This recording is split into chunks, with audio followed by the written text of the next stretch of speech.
দর্শক, বঙ্গোপসাগরে মাছ ধরার উপর নিষেধাজ্ঞার সময়সীমা পরিবর্তন করে প্রজ্ঞাপন জারি করেছে সরকার। এ বিষয়ে আরো বিস্তারিত জানাতে আমাদের সহকর্মী আছেন পটুয়াখালীর প্রতিনিধি জহিরুল ইসলাম। জহিরুল, মাছ ধরার নিষেধাজ্ঞার সময়সীমা পরিবর্তনে জেলেদের জীবনে কি প্রভাব পড়তে পারে জানাবেন?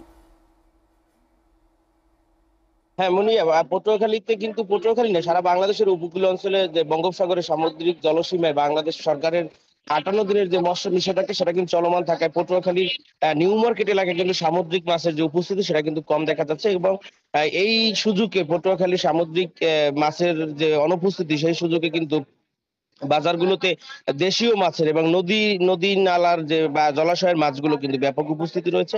এবং আমরা দেখেছি যে গতকালকের থেকে পহেলা বৈশাখের আগের থেকে কিন্তু আজকে ইলিশের দাম কিছুটা কম।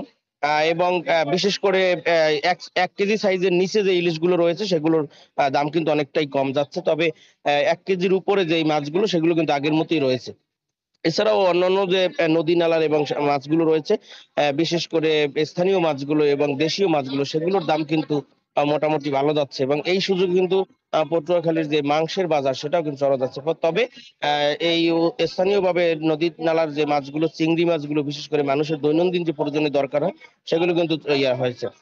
আরেকটি বিষয় আমি জানিয়ে রাখতে চাই যে এই নিষেধাজ্ঞা কিন্তু পূর্বের সময় ভারতের সঙ্গে মিলিয়ে দেওয়া হতো না, সেই কারণে কিন্তু স্থানীয় জেলেদের একটি ক্ষোভ ছিল।